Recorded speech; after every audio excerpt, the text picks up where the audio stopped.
시골하면 어떤 풍경이 가장 먼저 떠오르세요? 조용하고 아늑하고 한적한 풍경. 맞아요. 저도 시골을 정말 좋아했습니다. 그 사건이 있기 전까지만 해도 저는 언젠간 나이가 들면 귀농해서 자급자족하며 살아보고 싶은 마음도 들었어요. 하지만 제가 경험했던 그곳은 지옥이나 다름없었고 지금에서야 이야기하지만 결혼 생활 자체가 저에겐 행복한 기억이 별로 없었던 것 같아요. 대기업 다니는 남자를 만나 결혼을 해서 신혼생활을 꾸릴 때까지만 해도 성공한 인생이라고 생각했어요. 우리 둘이서 열심히 맞벌이하며 살다 보면 언젠가 집도 살 수 있을 테고 좋은 차도 살 수 있을 테고 아이도 낳아서 잘 키울 수 있겠지, 이런 행복한 미래만을 꿈꾸며 앞만 보고 달렸습니다. 시부모님도 너무 좋으신 분들이었어요. 농사를 짓고 계셨는데 시간이 날 때마다 잘 보이고 싶은 마음에 가서 좀 도와드렸거든요. 갈 때마다 상다리가 부러질 정도로 한가득 음식을 해주셨고 식혜에 간장에 상추까지 가득 상자에 꾹꾹 담아서 돌아갈 때 쥐어주시곤 하셨는데, 그럴 때마다 친정에서는 느껴보지 못한 따뜻한 정이라고 해야 할까요? 그런 게 느껴져서 코가 시큰해지더라고요. 남편도 그런 시부모님을 닮아서 참 소박하고 사람이 순수했어요. 그런 모습에 반해 결혼까지 하게 된 거였거든요. 사람이 이렇게 착할 수가 있나 싶을 정도로 저에게 정말 잘해줬고 감동을 받은 적이 한두 번이 아니었어요. 미안해지고 잘해줘야겠다고 다짐하게 되고 그런 사람 있잖아요. 저희 친정 부모님도 무조건 사위 편을 들 정도였으니 말 다 했죠. 도시 애들이 학원에서 공부만 할 동안 자기는 개울가에서 개구리 잡고 수영하고 놀기만 했다고, 그렇게 건강한 환경 속에서 성장해 온 게 인생의 자랑거리고 자부심이라고 말하던 남편은 틈만 나면 시골 가서 살고 싶다는 이야기를 달고 살았어요. 그래서 저도 그래, 나중에 은퇴하고 여유가 생기면 시골에 가서 한번 살아보자 하며 말았죠. 그때까지만 해도 귀농의 시기가 그렇게 빨리 찾아올 줄은 꿈에도 몰랐습니다. 저는 태어날 때부터 쭉 도시에서만 살았기 때문에 귀농이라는 것 자체가 영 낯설고 먼 일처럼 느껴졌거든요. 대기업에 들어가면 술술 다 풀릴 줄 알았던 남편은 점점 회사를 다니면서 자괴감이 쌓였나 봅니다. 한숨이 늘고 얼굴도 점점 수척해지더라고요. 저는 걱정되는 마음에 좋은 재료 사다가 식사도 챙겨주고 주말이면 바람 쐬자고 데리고 나가보기도 했지만 남편의 기분은 영 나아지지 않았어요. 그러던 어느 날 술이 잔뜩 취해서 들어온 남편이 저에게 고민을 토로하더라고요.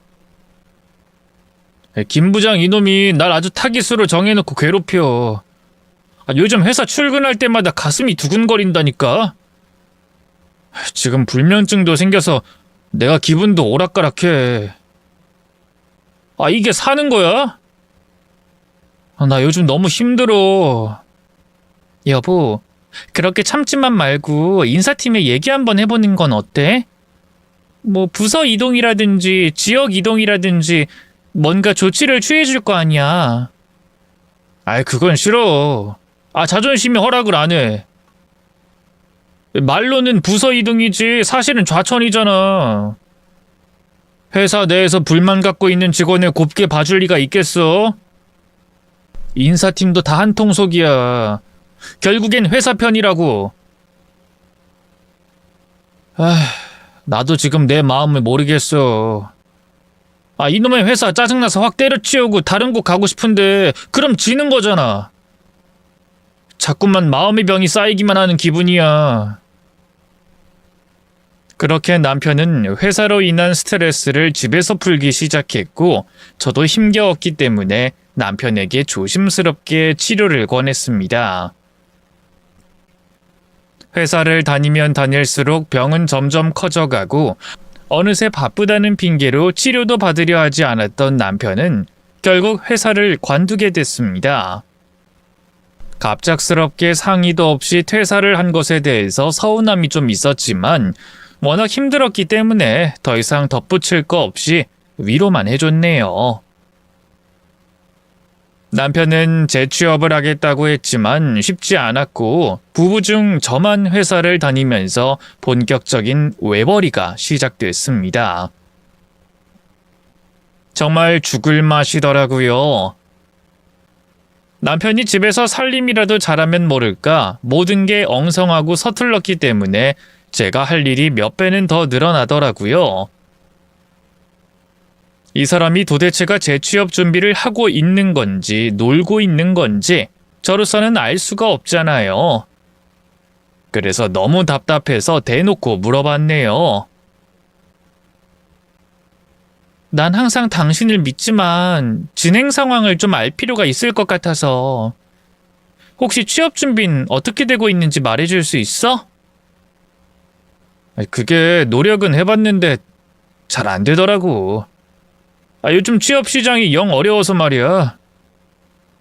대기업 출신인데 잘 안 된단 말이야? 관두면 갈 곳은 많다고 하지 않았어? 그러니까 나도 지금 너무 황당해. 그 대기업을 진득하게 다녔어야 했는데 경력도 길게 쌓지 못하고 관뒀으니 다른 회사에서는 영 못 믿었겠지. 이럴 거면 승진이라도 했을 때 관두고 몸값이라도 올릴 걸 그랬어. 뒤늦게 후회하면 뭘 해.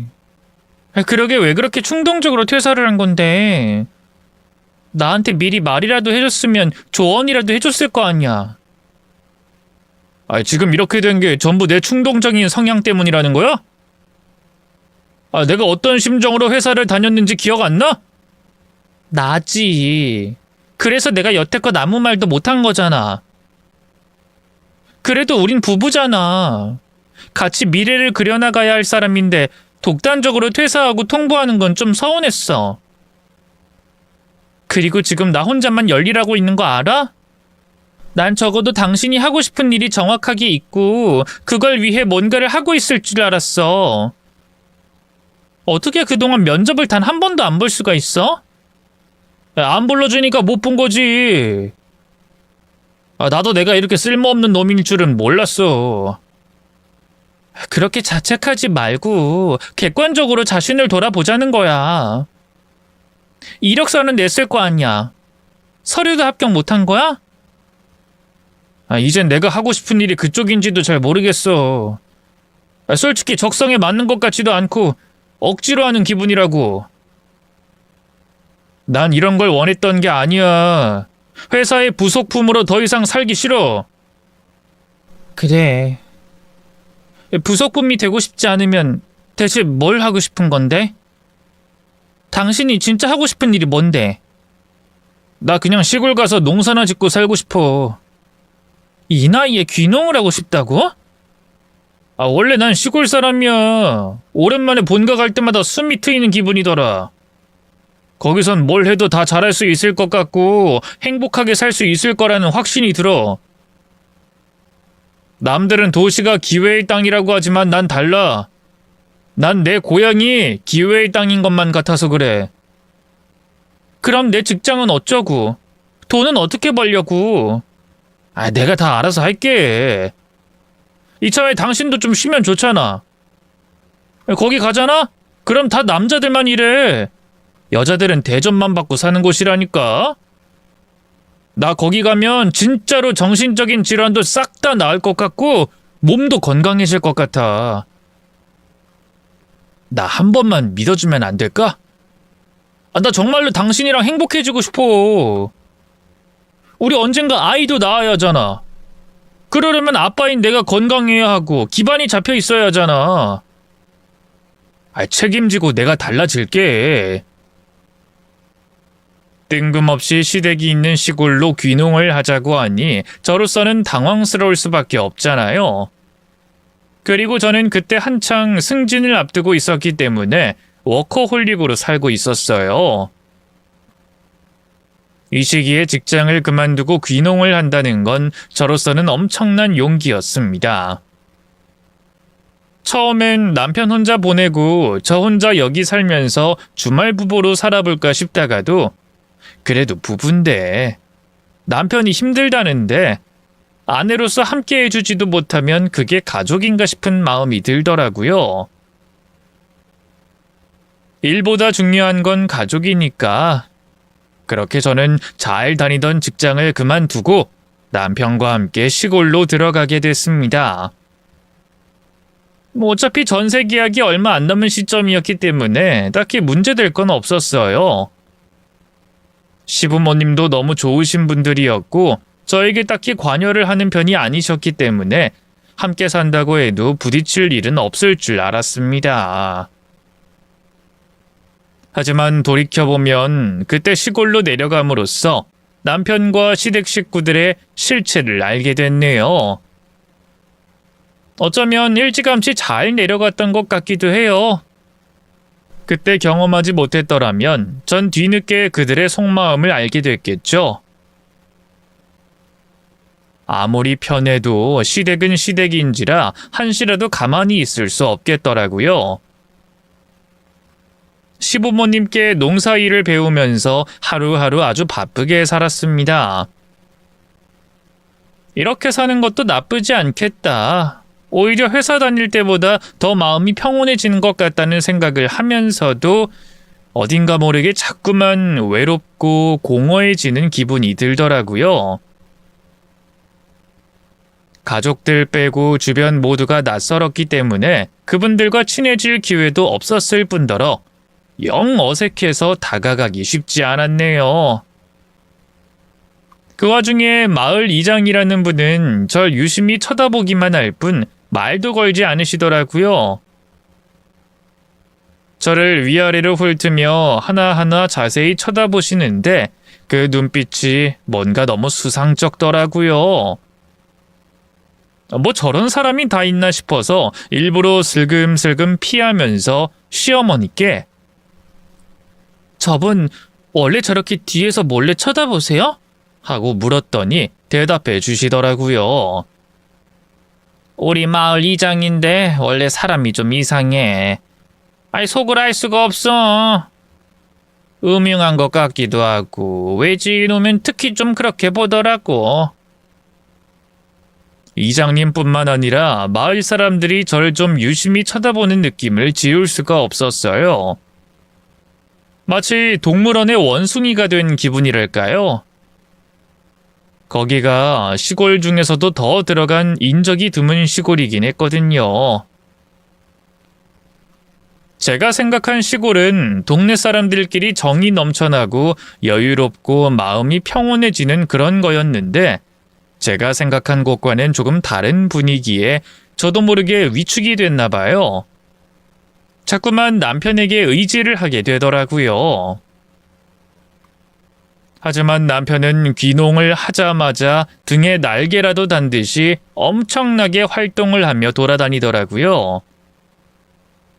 전 안중에도 없었고 동네 친구들을 매일 만나고 술 마시고 놀고 그렇게 허송세월을 또 보냈네요.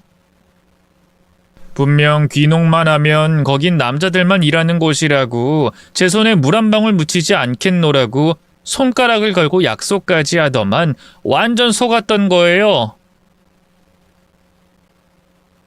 그렇게 온화했던 시부모님마저도 아들이 귀한 건 어쩔 수 없었는지 무조건 아들 편을 들어주시며 절 슬금슬금 까내리기 시작하시더라고요.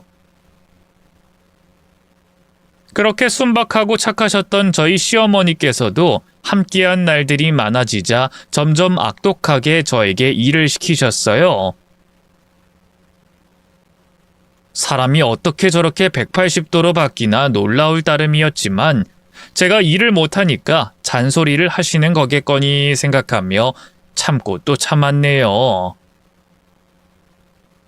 진짜 어떻게 그렇게 살았는지 몰라요.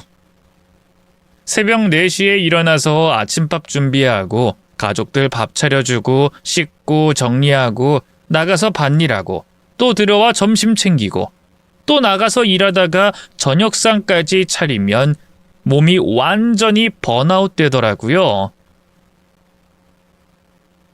누가 시골에 살면 여유롭다고 했나요? 도시에 살 때보다 적어도 몇십 배 정도는 더 바빴습니다. 심지어 시부모님과 함께 살잖아요. 제 개인 시간이 없는 게 정말 고역이더라고요. 어느 날은 쭈그리고 앉아서 일만 하다 보니 일어날 때 허리를 못 펴겠더라고요. 그렇게 허리가 접힌 상태로 집까지 돌아온 적도 있어요. 육체적으로 힘든 건 그나마 참을 수 있었어요. 그런데 절 가장 견딜 수 없게 했던 건 남편의 질 나쁜 친구들이었어요. 남편과 자주 어울려 노는 일명 삼총사가 있는데 어찌나 쿵짝이 잘 맞던지. 어느 날은 저도 그 자리에 가게 됐는데 여자 이야기를 아무렇지 않게 하는 거예요. 심지어 어떤 여자를 자리에 데리고 왔는데 예전에 데려온 부인이라는 여자랑 또 다른 여자인 거예요. 너무 이상해서 집에 돌아와 남편에게 물어봤더니 아무렇지 않게 이렇게 대답하더라고요. 아, 그놈은 동시에 여러 여자 만나? 원래 그런 놈이야. 결혼도 했으면서 여러 여자를 만난다고? 미쳤어? 그냥 그렇게 살고 싶은가 보지 뭘. 신경 쓰지 마. 이게 이렇게 심드렁하게 그냥 넘어갈 일이야? 친구라면 쓴소리도 하면서 말려야 되는 거 아니냐고. 아니 내가 무슨 자격으로 그걸 말려. 지가 그렇게 살겠다는데. 친구라면 이해해 줄 수도 있는 거 아닌가? 어떻게 그 모임에서 단 한 사람도 그걸 지적할 생각을 안 해? 솔직히 난 너무 충격적이었어. 그걸 재수씨가 있는 자리에서 아무렇지 않게 얘기를 한단 말이야? 날 대체 어떻게 생각하고 있는 거야? 대체 왜 이렇게 예민하게 굴어? 애들이 워낙 순수하니까 다른 여자들 유혹도 그냥 잘 넘어가고. 그게 순수한 거야? 바람 피우고 다른 여자를 모임에 아무렇지 않게 데리고 오는 게 순박한 거냐고. 끼리끼리 논다는 말이 있어. 그걸 아무렇지 않게 묵인해주고 지지해주면 당신도 똑같은 사람 된단 말이야. 난 당신 친구들의 그 더러운 사상을 도저히 이해해줄 수가 없어. 이게 정상이야, 알아? 사람 사는데 정상이 어딨고 비정상이 어딨냐? 난 우리 친구들끼리의 의리가 더 중요한 사람이고 당신은 명확한 기준으로 사람을 사귀는 스타일이고 그게 다른 거지. 인생 한 번뿐인데 그렇게 피곤하게 살 거야? 그럼 뭐가 남는데? 그래서 그 친구들 계속 만날 거야? 그건 내 자유지. 당신 만나기 훨씬 전부터 친하게 지냈던 놈들인데 어떻게 단칼에 관계를 끊냐? 그 정도는 당신도 이해해줘야지. 말이 나왔으니 하는 말인데 요즘 참 밖에 잘도 돌아다니더라? 내가 여기까지 온 이유가 뭔지 기억 안 나? 당신이랑 더 행복해지고 싶어서 왔어. 근데 난 지금 행복하지 않아. 늘 외롭고 지친다고. 식구들 밥 차려주고 밭일하고 살림하다가 하루 다 지나가는 거 그게 난 그렇게 허무해. 인생에 의미가 없다고. 난 분명 남편이랑 좋은 시간 보내면서 인생을 더 나아가게 만들고 싶어서 여길 온 건데 여기서 난 자아 없는 사람으로 살아가는 기분이야. 나 혼자 무인도에 갇혀있는 기분이고 이러다 내가 우울증 걸려서 병원 다닐 것 같아. 지금 아프다고 생색내냐? 뭐 알아달라고? 내가 아플 땐 회사 더 다니라고 등 떠민 주제. 내가 언제 등 떠밀었는데? 내가 잠시나마 행복한 것도 넌 못 보겠지? 그게 꼴 보기 싫다 이거잖아. 너희 부모 안 챙기고 우리 부모만 챙기고 있으니까 그게 너무 짜증나고 싫다는 거잖아. 말을 왜 그렇게 해? 난 그런 생각한 적도 없어. 그냥 단지 당신이랑 나 사이가 느슨해진 것 같아서 그게 서운했던 것뿐이야. 너도 은연중에 시골 출신이 날 무시했잖아. 그냥 이곳에 온 것 자체가 화나니까 모든 이유를 갖다 붙이는 거라고. 이젠 내 친구들도 마음에 안 든다 이거잖아. 네 친구들은 뭐 멀쩡한 줄 알아? 죄다 허영심이 가득해가지고 명품에 호캉스에 아주 된장녀가 따로 없더구만. 일 크게 만들지 마. 서로 상처 주지 말자고. 그리고 허영심과 분류는 다른 문제야. 그렇게 허영심 많고 한심한 친구들조차도 난 지금 못 만나고 있는 거 알아? 지금 난 내 시간도 없고 자유도 없어. 여기만 오면 모든 게 잘 풀릴 거라며. 왜 일은 나만 하는데? 왜 당신은 매일 친구들 만나고 술 마시고 돌아다니기만 하는 건데? 약속이 다르잖아. 이게 시골의 일상이야. 그걸 좀 받아들일 순 없어? 나는 뭐 밖에서 노냐? 얼마나 열심히 일하고 다니는지 알지도 못하면서 왜 지레 짐작하냐고. 로마에 왔으면 로마법을 따라야지 왜 자꾸만 토를 다는 건데? 은연중에 무시를 하니까 자꾸만 그런 태도가 나오는 거잖아. 대체 나더러 어쩌라고? 뭐 어쩌자는 건데? 목소리 낮춰. 어머님 아버님 계셔. 그게 걱정이었으면 애초에 나한테 시비를 걸지 말았어야지. 남편한테 굳이 그렇게 막말을 해야겠어? 예전엔 분명 말이 잘 통하고 가치관이 비슷한 사람이라고 생각했는데 살아보니 점점 안 맞는 게 확연히 보이더라고요. 그 간격을 좁히기 위해 숱한 노력을 해봤지만 남편은 아주 독불장군이었습니다. 절대로 타협의 의지가 보이지 않았어요. 본인의 편들이 득실득실한 곳에서 살게 되니까 더 오만해진 것 같더라고요. 나중엔 그냥 체념하게 됐어요. 그곳에 서서히 자리를 잡게 되니 그쪽 분위기에 점점 물이 들었네요. 이게 좋은 건지 나쁜 건지 저조차도 알 수가 없었어요. 어느 날 시어머니께서 저에게 이것저것 해야 할 일을 지시하시더니 저에게 이런 말을 덧붙이셨어요. 우린 잠깐 어디 놀러 좀 다녀올 거거든? 마을 잔치가 저녁에 있을 테니 그때까지 놀 테니까 일 좀 잘 해놓고 있어. 알았지? 여기서 우리라는 말은 저를 빼놓은 시댁 식구들이었어요. 어느 순간 보면 항상 절 배제해놓고 그렇게 여행을 많이 가시더라고요. 처음엔 그게 서운했는데 나중엔 어떤 생각까지 든 줄 아세요? 아, 드디어 자유다. 혼자 푹 쉴 수 있겠네. 이런 생각까지 들더라고요. 적어도 감시하는 사람은 없어지니 저로서는 행복 그 자체였어요. 아무튼 그날도 시댁 식구들이 잠시 여행을 가고 혼자 밭일을 하고 있는데 멀리서 인기척이 들리더라고요. 웬 남자가 이쪽으로 걸어오는데 자세히 보니 마을 이장님인 거예요. 그날도 멀리서 절 한참을 바라봤다가 조심스레 다가오시는데 이상하게 공포심이 들어서 저도 모르게 뒷걸음질을 치게 되더라고요.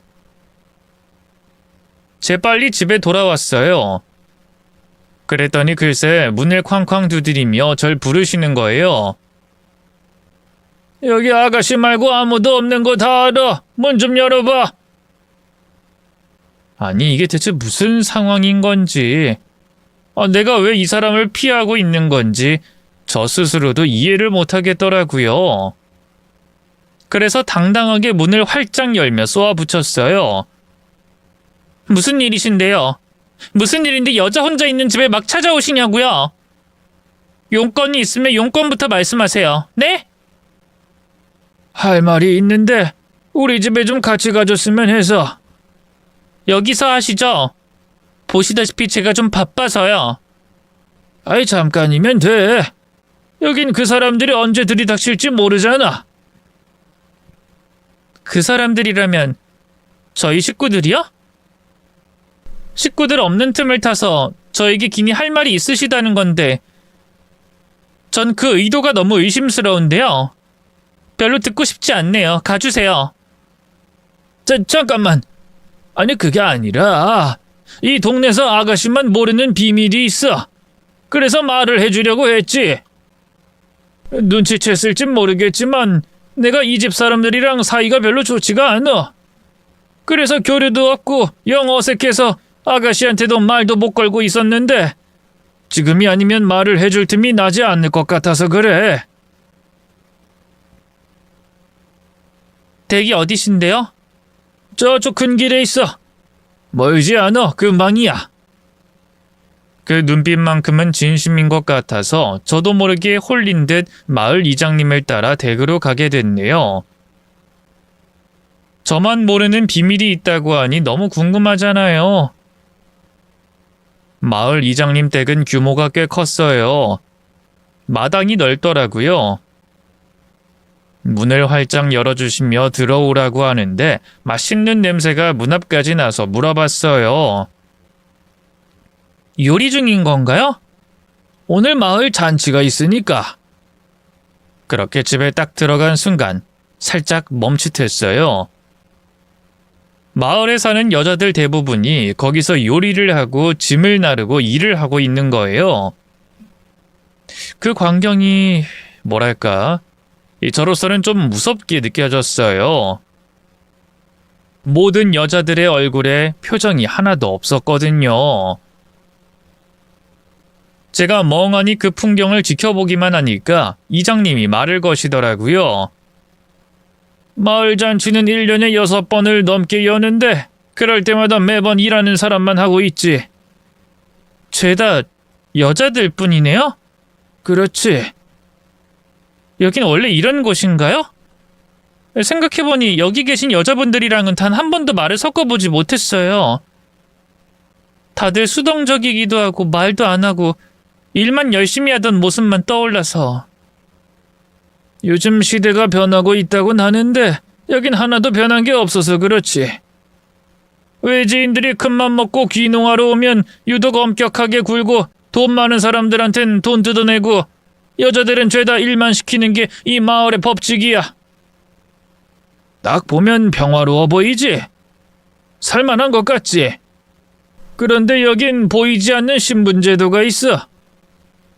나도 나름 젊은 이장으로서 좀 바꿔보고 싶었는데 다들 내 말을 듣질 않으니. 아무튼 나도 이제 다 때려치우고 이 마을 떠나려고.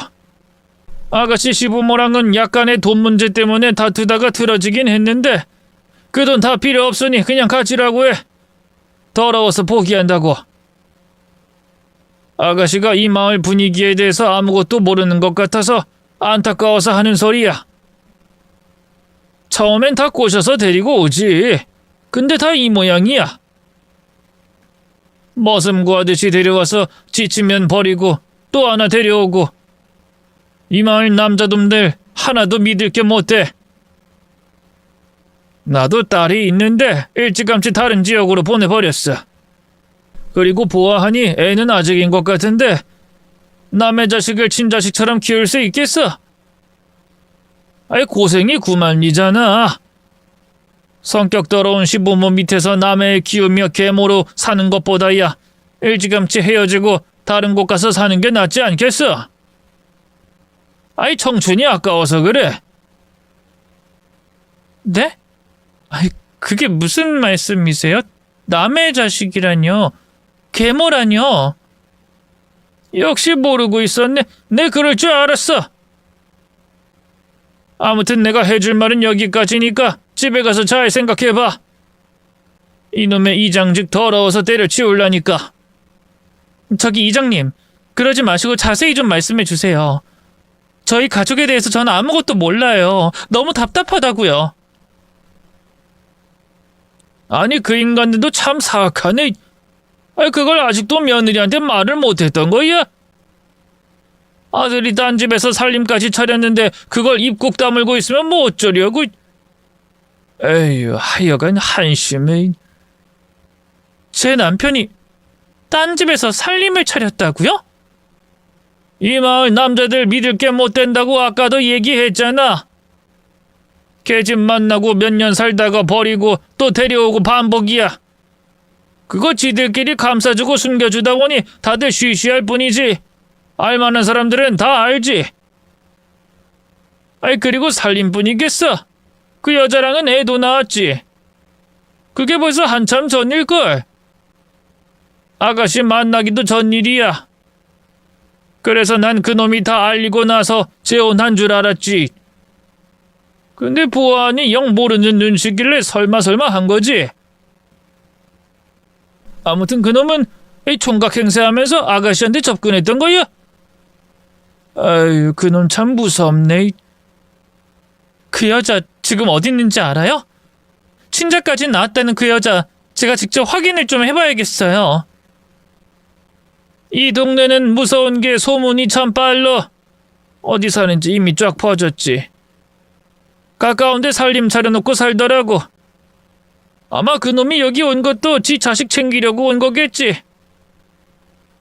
임신했다고 찾아왔을 땐 나 몰라라 내빼더니 이제 와서 뭔 바람이 들었는지 그 여자 집에 들락날락 한다고 소문이 어마어마하게 퍼졌지.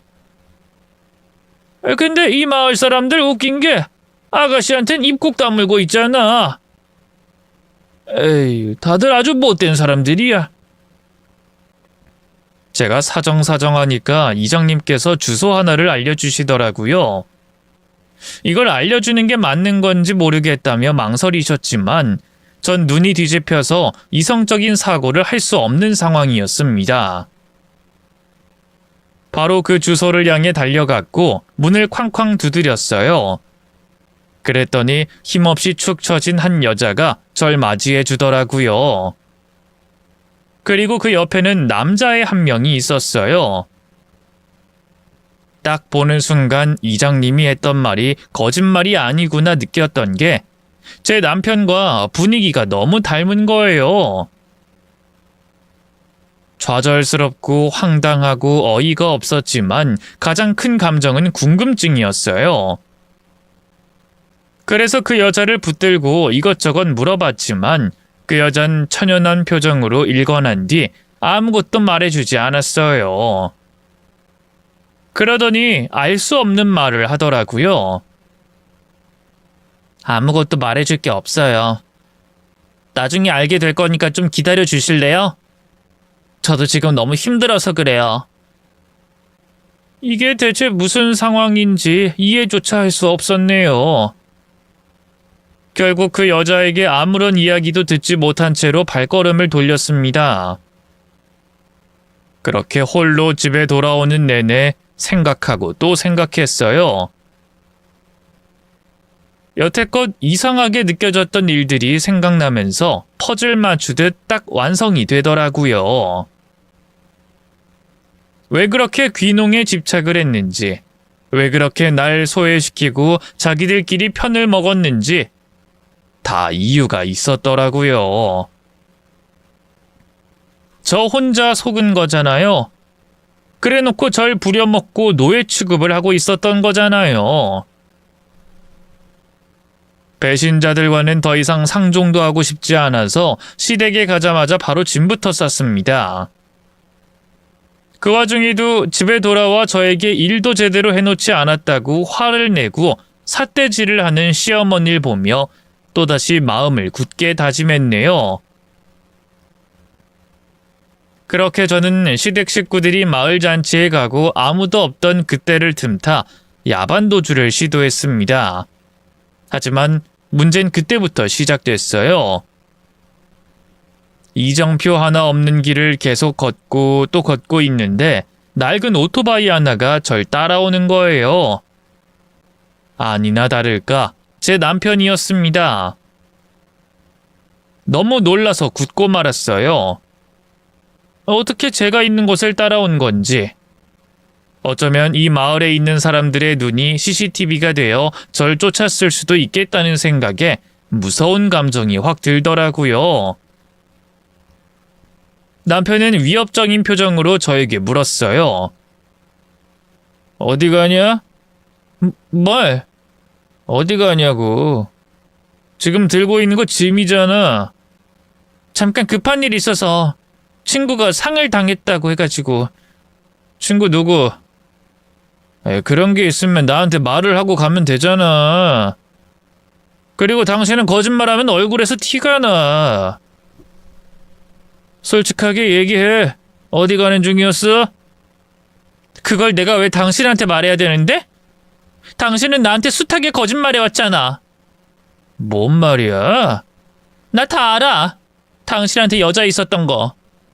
그 여자랑 애까지 낳았던 거. 그래놓고 총각인 척하면서 나한테 접근해서 결혼까지 했던 거. 그래놓고 핏줄은 지키고 싶었는지 귀농하자고 해서 여기까지 온 거잖아. 그럴 거면 왜 나를 데려온 건데? 그냥 혼자 와서 그 여자랑 살림 합쳐서 살지 왜 날 이 가족에 끼워 넣었냐고. 그거 누가 얘기해줬는데? 누가 얘기해줬는지 알려주면 뭐 사실이 달라지기라도 해? 이장이 그 말해줬지? 그 사람 말 믿지 마. 이간질에 특화된 아저씨라고. 주소 알아내서 그 여자까지 보고 왔어. 아들이 있던데 당신이랑 진짜 붕어빵처럼 똑같이 생겼더라. 그게 증거지. 별다른 게 증거겠어? 아니면 내 눈앞에서 유전자 검사라도 해보던가. 나한테 뭐 할 말 있어? 너도 네 친구들이랑 똑같은 놈이었어. 우리 남편은 다를 거라고 순수한 사람이라고 믿었던 내 잘못이었지. 쓰레기 같은 놈. 어떻게 날 속일 수가 있어? 어떻게 핏줄이 있는 걸 나한테 속일 수가 있어? 이장님이 그러더라. 이게 바로 이 마을 남자들의 더러운 습성이라고. 나더러 당장 이 마을 떠나래. 딸 가진 입장에서 내 상황이 너무 안타깝더래. 그런데 넌 나한테 미안한 감정은 단 한톨도 없었던 거지? 말을 좀 해봐, 이 나쁜 놈아! 남편은 전곡을 찔린 듯 꿀먹은 벙어리가 되어 아무 말도 못하더라고요. 제가 울면서 추궁하고 매달리자 겨우 한마디 내뱉었습니다. 언젠가 말하려고 했어. 뭘 말하려고 했는데? 친자식 있는 거? 여자 만난 거? 애초에 속이고 결혼한 거? 그냥 다 솔직하게 말하려고 했는데 부모님이 말리더라. 아직은 때가 아니라고. 좀 더 네가 힘이 빠지면 이야기해야 한다고. 그래서 상황을 좀 기다렸던 거야. 말하면 분명 화낼 거잖아. 네가 떠나는 게 무서웠다. 됐어? 널 사랑해서 숨겼다고. 사랑해서 숨겨? 숨길 게 따로 있지. 어떻게 혼의 자식을 숨겨? 결국엔 다 한통속이었네. 나한테 실컷 가스라이팅하고 멍청하게 만든 다음에 그냥 어영부영 남편만 보고 살라고 협박하려고 했던 거였어? 내가 그걸 쉽게 받아들일 거라 생각했어? 애 있는 남자인 줄 알았으면 난 애초에 결혼도 하지 않았을 거라고. 내 인생 어떻게 책임질 건데? 너 때문에 나 이혼녀 되게 생겼잖아. 나도 내 인생이 이렇게 꼬이게 될 줄 몰랐어. 진짜 답답했다고. 그 여자는 진짜로 잠깐 실수로 사고만 친 거야. 그랬는데 덜컥 애가 생겼다고 그러더라고. 이미 배가 불러서 나와야겠대.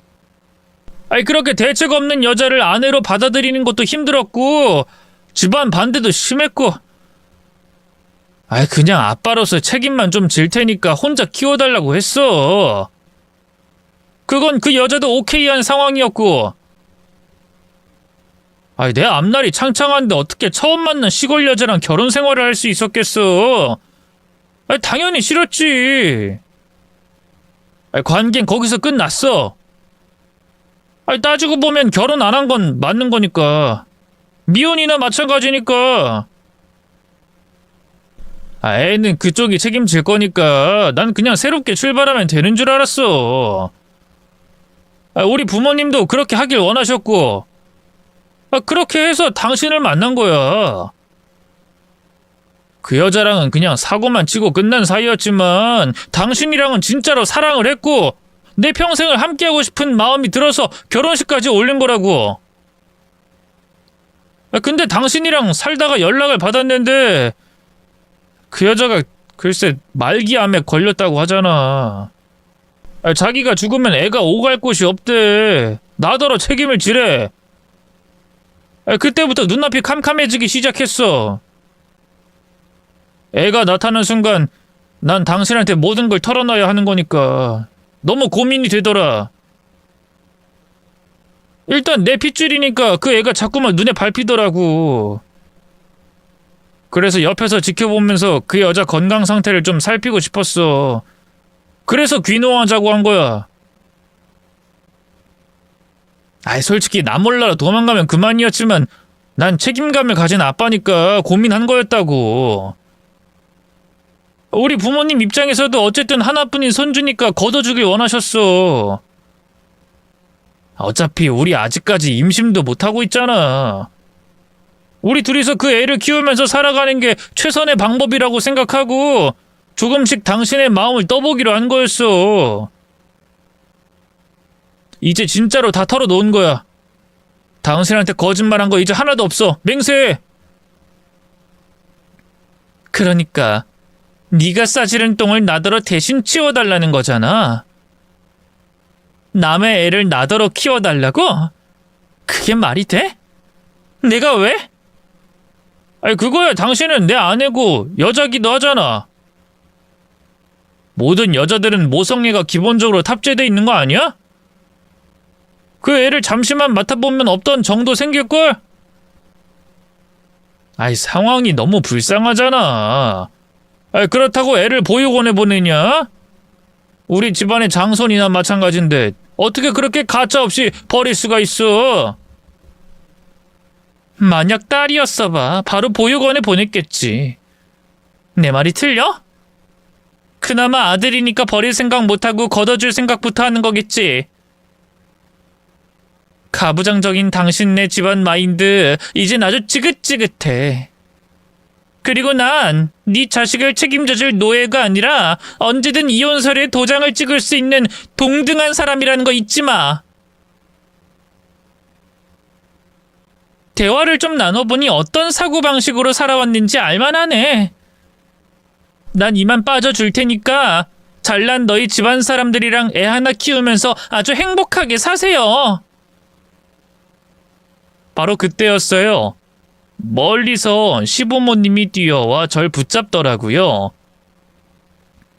시어머니는 대체 어딜 간 거였냐고 절 이끌고 집에 가려고 하셨고 시아버지께서도 제 등을 떠미시며 사람들 본다. 얼른 들어가자 하시더라고요. 결국 시댁 식구들은 며느리의 마음보다 사람들의 시선과 소문이 더 중요했던 거예요. 3대1 상황에서 제가 무슨 힘을 쓸 수 있겠어요? 일단은 일보 후퇴하자는 마음으로 이끌려 들어갔네요. 결국 지옥 같던 시댁에 다시 돌아왔고 모든 걸 털어놓자 시어머니는 울면서 절 설득하셨어요. 그래, 우리가 다 잘못했다. 하지만 우리 아들은 아무런 죄가 없어. 다 내가 하라고 한 거다. 굳이 말할 필요 있냐고 숨기라고 했어.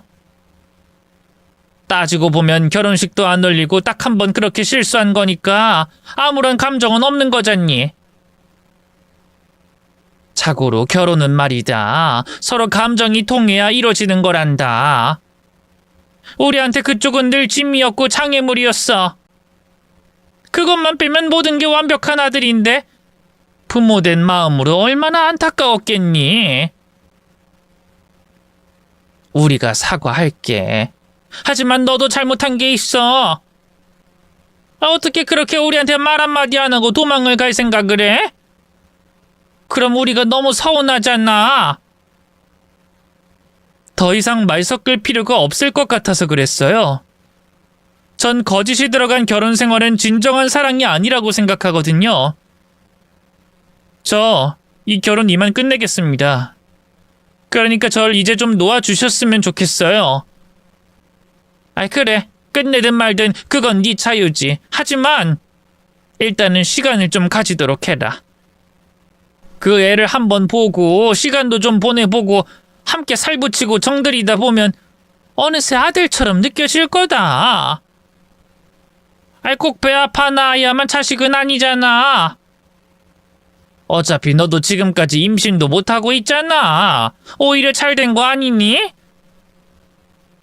솔직히 내가 네 입장이라면 선물이라고 생각하고 아주 감사하게 생각할 것 같은데 뭐가 그렇게 싫은 건데?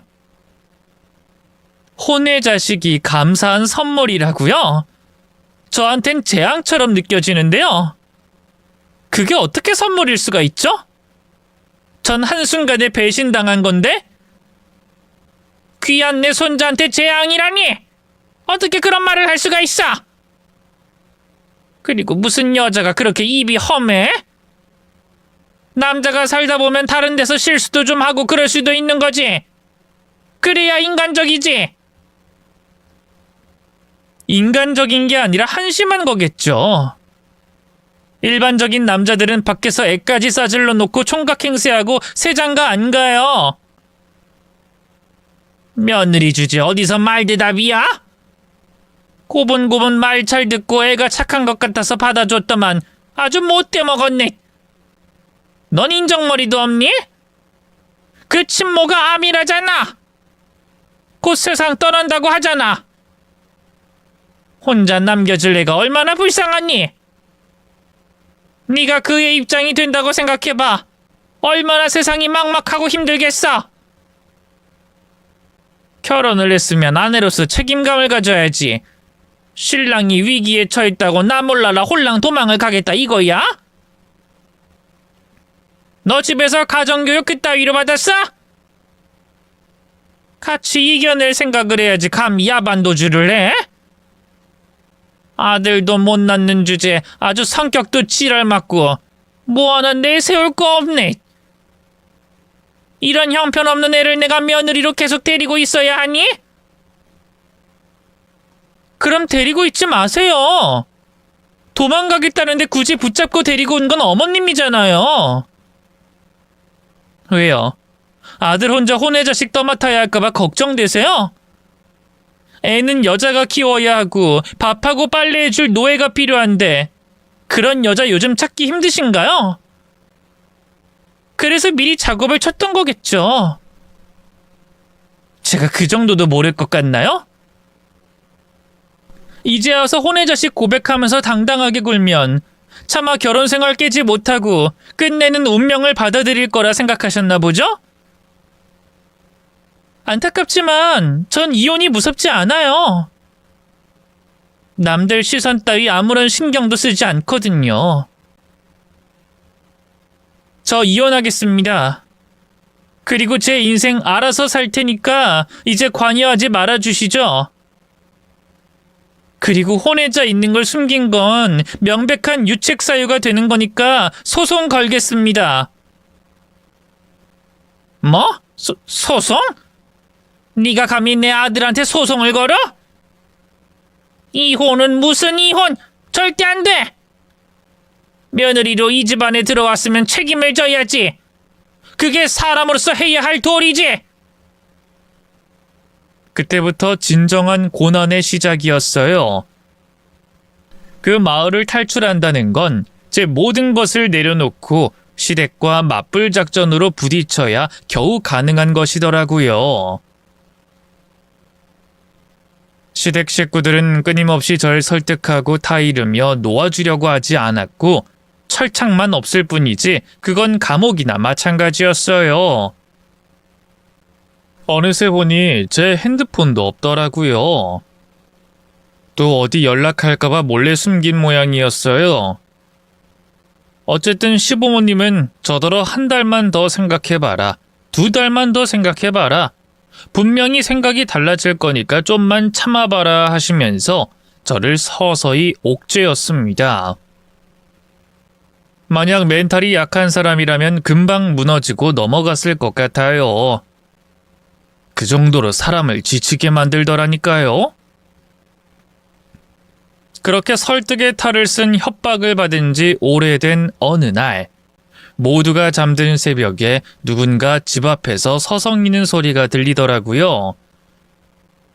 그 발걸음 소리가 마치 절 부르는 것 같은 거예요.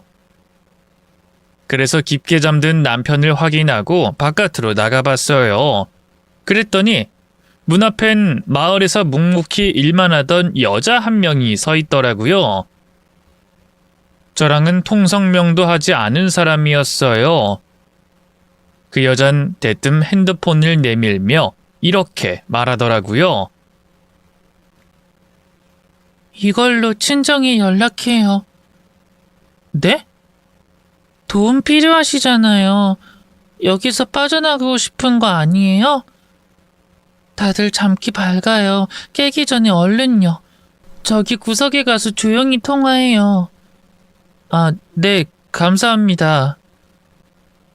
그분 덕분에 친정 식구들에게 전화를 걸고 혹시 몰라 친한 친구에게 연락을 해서 얼른 와달라고 부탁했어요. 전화를 끊고 나서 그분께 물어봤어요. 정말 어떻게 감사 인사를 드려야 할지. 근데 제가 이런 상황인 건 어떻게 아셨어요? 여기는 서로 숟가락 개수까지 다 아는 동네잖아요. 도망가다가 걸렸다면서요? 그 소문 못 들은 사람 없을 거예요. 나야 뭐 이 집안에 시집 와서 애 낳고 사느라 이 지경이 됐지만 그쪽은 다르잖아요. 애 없을 때 하루라도 빨리 갈라서는 게 맞지. 여기 더 있어봤자 인생 버리는 거예요. 늦기 전에 제대로 된 인생 살아요. 눈물이 날 것 같더라고요. 그래서 그분께 이 은혜는 꼭 갚겠다고 고맙다고 눈물까지 보이고 나서 그제야 안도할 수 있었습니다. 저를 구한 건 제 가족이 아니라 초면이나 마찬가지인 낯선 여자였어요. 이 아이러니한 상황을 어떻게 설명할 수 있을까요? 결국 다음날 아침이 되자마자 친정 부모님께서 절 보러 오셨고 제가 겪은 일을 들으시더니 화가 나셔서 온 집안을 엎어버리셨습니다. 그 와중에도 시부모님은 참 당당한 태도로 일관하시더라고요. 자기 아들은 잘못한 게 하나도 없다고 하네요. 정말 기가 막히고 코가 막힐 노릇이었죠. 아직도 시어머니가 저희 부모님께 했던 말이 떠올라요. 그럼 결혼도 하기 전에 실수한 걸 그대로 알립니까? 그쪽 딸은 뭐 실수한 거 없어요? 사람이면 실수할 수도 있고 인생에 티끌 하나쯤은 있을 수도 있지. 그 말에 항상 차분하신 저희 친정 엄마께서도 불같이 화를 내시더라고요. 도저히 말이 통하지 않았던 시댁과는 그렇게 단절을 선언하고 집으로 돌아왔습니다. 친정에 돌아와서 몸을 눕히는데 천국이 따로 없더라고요. 이 나이까지 먹고 제가 겪은 일 스스로 해결도 못하고 친정 부모님의 도움을 받아 탈출했던 게 너무 죄송스러워서 눈물이 났네요. 겉으로는 힘든 거 티도 안 내시고 네 잘못 아니니까 자책할 필요 없다고 위로해 주셨지만 부모님 마음이 얼마나 찢어지셨겠어요. 결혼하고 잘 사는 모습 보여주며 효도하고 싶었는데 그게 참 죄송하더라고요. 소송을 걸고 이것저것 결혼 생활을 마무리하며 정리할 것들을 해치우면서 저는 또 충격적인 사실을 알게 됐어요. 글쎄 그 인간이 다녔던 회사도 속였던 거예요. 대기업을 다녔다는 말 또한 거짓말이었고 알고 보니 이리저리 계약직을 전전했더라고요. 그래놓고 지는 대기업 다닌다고 틈만 나면 절 무시하곤 했죠. 그냥 웃겼네요. 그냥 허세에 찌든 못난 인간이었을 뿐이었어요. 그런 사람을 왜 좋아했을까요? 어떤 부분에 끌렸던 걸까요? 이젠 아무것도 기억이 나지 않아요. 그래도 정말 눈물 나도록 고마웠던 게 시골에 있을 땐 저에게 말도 걸어주지 않던 여자분들이 이제 와서 하나둘 저에게 도움의 손길을 내미시더라고요. 다들 같은 마음이니 제 상황을 잘 이해하셨겠죠? 그렇게 저는 힘을 내서 이혼 수순을 밟게 됐고 결국엔 완전히 갈라섰네요. 전 남편이 된 그놈은 끝까지 저에게 죄책감을 심어주려고 하더라고요. 어떻게 그렇게 냉정하냐고. 혼자 애를 키워야 할 자기가 불쌍하지도 않냐고. 넌 엄마 될 자격도 없다고 어찌나 악담을 하던지.